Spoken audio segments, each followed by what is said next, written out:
Take your seat, please. How many times did you blow the horn? How many times did you Okay, trivia question again. How many times did he blow the horn before we started moving? Too many. Okay. How many times does he blow it if he's going forward? How do you know? I was going to say, did you hear it before we left the station? No. How are you able to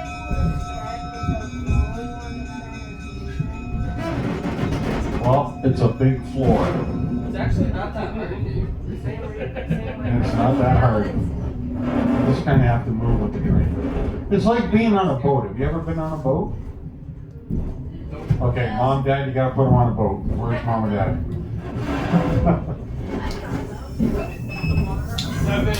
I've been on probably about 150 boats and only 2 of them stay in the water. I've only been on one. I did a cruise a couple years ago in February, and I went to Hawaii, and my cabin was on the front of the boat. And we went through some rough water, laying in bed, and I was like, into the bed, out of the bed, into the bed. Great for sleeping. My wife didn't have me so much. That's not a boat.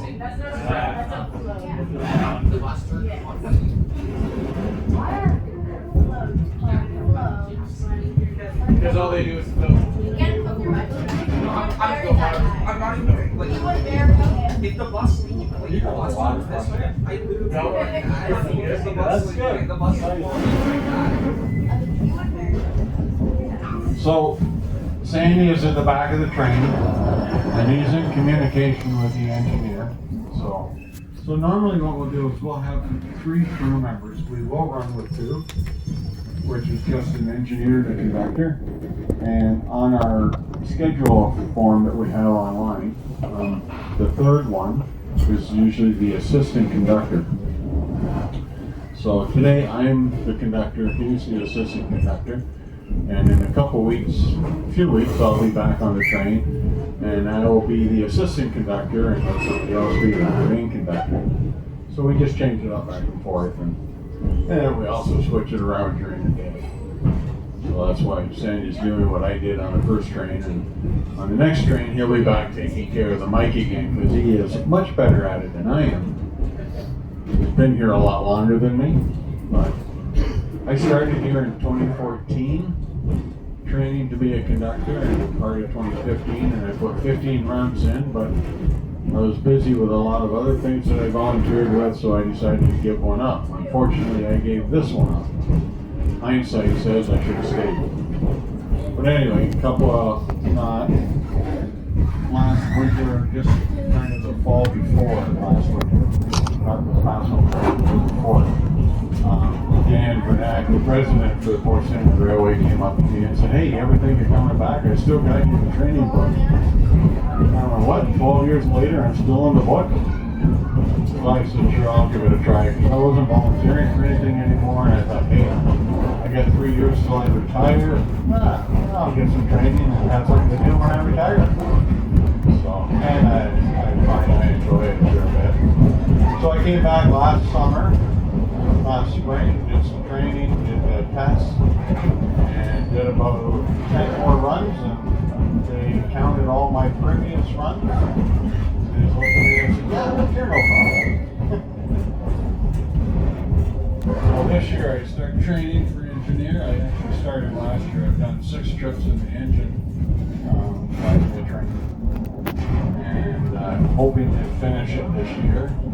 I just have to figure out what days and when I'm coming in to do that.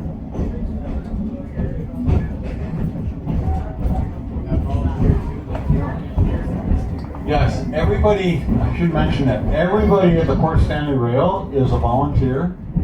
We don't get paid for any of this. We all do this out of our own free will and volunteering. The only paid position is the guy you bought the tickets from. He's the one that we pay, and looks after the station and tickets and stuff like that. Thank you. So, Thank you. you're welcome. So if you do enjoy this or have an interest in it, there is a volunteer sheet. It's not hard to learn. It's an easy training. You just spend about 20 different runs on the train, getting familiar. We give you the rope now and again. Again, the more you do it, the more you learn it. But I find it very exciting. I think it stems from when I was a young kid. My grandfather had a farm on the other side of Simcoe, and the Cuda subline that's in St. Thomas went right through the farm on the back end. So I remember as a kid, I pedaled my bike like crazy. When I heard that horn in Renton or in Simcoe, I'm like, the train's coming. Get on the bike, pedal down the side road, and watch the train. I remember one time my brother and I were in the hayfield, and we decided, I'll go so you guys can keep going. We're gonna go up to the tracks and have a look. And we put our ear on the track because we heard, you could hear the train there. We put the ear on the track. So here we are, we got our ears on the track. I'm looking at the back of his head. We're looking toward Jarvis to the east. And all of a sudden, for some reason, this is bogus. I stood up and looked. Shoot! Wait, get up! There's a train coming! It's on the other side of the road. Just getting ready to lay on the horn. And, yep, never heard it at all. But, so, I don't know, some people say they can hear it, some say they can't. I just know that it would have been a lot worse if we'd heard the horn first. I'm sure both of us would have been cleaning out our pants. So, true story here though. Everybody always puts a coin on the track, and so I put quarters on the track, put a small wire across to hold it down. The train from St. Thomas would come through with 45 cars, and I'd go back and get that coin. It's still on the track, flattened right out, and the wire embedded right into the coin. So I'm walking back to the road. Hey, here's a spike. I wonder what that would do. And I set it on the rail. And a little bit later, there's the horn. I get on my bike, I pedal across the field to the side road. I'm going up the side road, and there's the train. I'm like, that's just about where, bing! And this spike went flying 200 feet in the air and about 800 feet into the field. And that probably wasn't a good idea.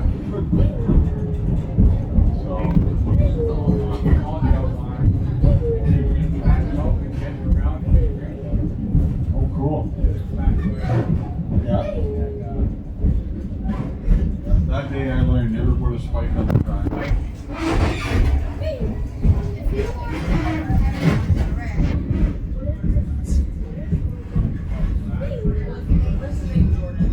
We just flatten it right out. I put a penny on the track once, and it was a circle when I put it on, and it was oval when I picked it up. So your parents, the adults will get this joke more than you will probably, but copper wire was invented by two Dutchmen. They were fighting over a penny. They stretched it right out. You can tell what generation they are. It's like when you go to Tim Hortons and it feels like 1444 and you get a quarter.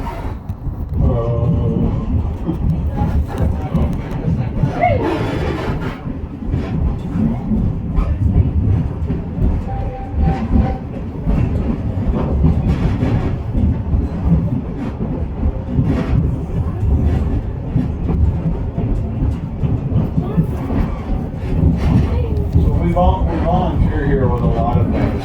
It's not just conducting or driving the train. It's track maintenance. This past winter, Ben engineer was at the station every weekend, and they were painting the bathrooms. They refurbished the bathrooms some. Gave it a fresh coat of paint. Did some work on the floor. So they're just different things that we do. Last year I went and cleaned out all the rails from Sunset all the way to downtown, and where crossings are, the little slot in the road fills up with mud, so we clean them out. We do that on the rest of the track as well. All kinds of different things. Parkside has a new sign now in front of Parkside School. It says PSTR Parkside for our crossing, or not our crossing, but we have a sub line there to move cars around. So just years ago when I rode this train as a kid, they went all the way to Parkside. Then you got off the train and you watched the engineer, the conductor, uncouple the engine, goes around on the side track, and then hook up to the other side and go back to port they went to. So when they got back to port, they had to do it again. Pushing the train around and whatnot. So then we decided, why don't we just back the train up and have the conductor do a little more work. So that's what we did. Now when we help out St. Thomas, when they have nostalgic nights or Oktoberfest, we go up with a locomotive and just caboose or another one, and we pull the business improvement car out of the museum and we put it on the track. So we come up to St. Thomas with the locomotive in front, we hit the Parkside, jacking the engine around, and we back it in all the way the rest of the way, grab the other car and back into the station. So that when we're pulling away, it looks normal. Pulling down the station, and we just come backwards into it again.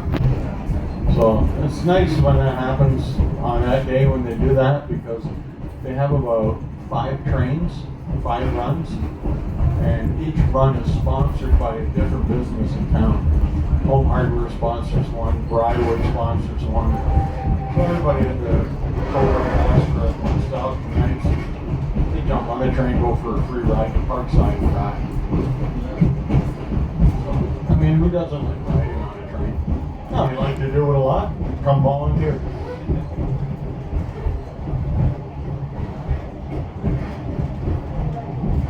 I'm trying to get my buddy to volunteer. He's a bus driver with London Transit. And he says, yeah, when I'm not busy driving bus. I said, okay. It's a lot easier though, because you don't have to steer it. And he just chuckled. He says, yeah, okay.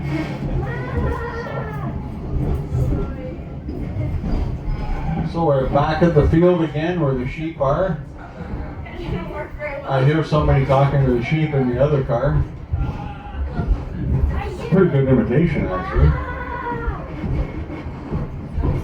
I have yet to find a donkey. Might be the back of the train.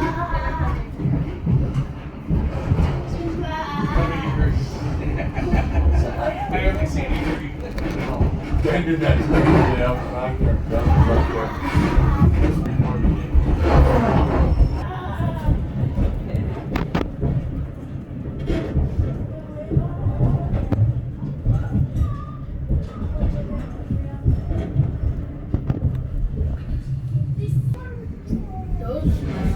So just remember, when you look down, you're 70 feet up.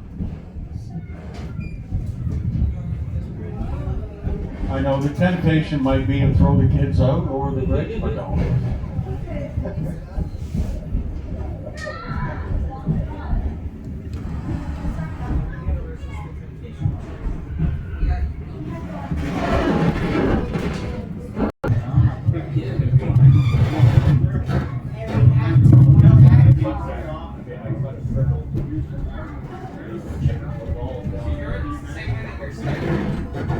Well, I'm on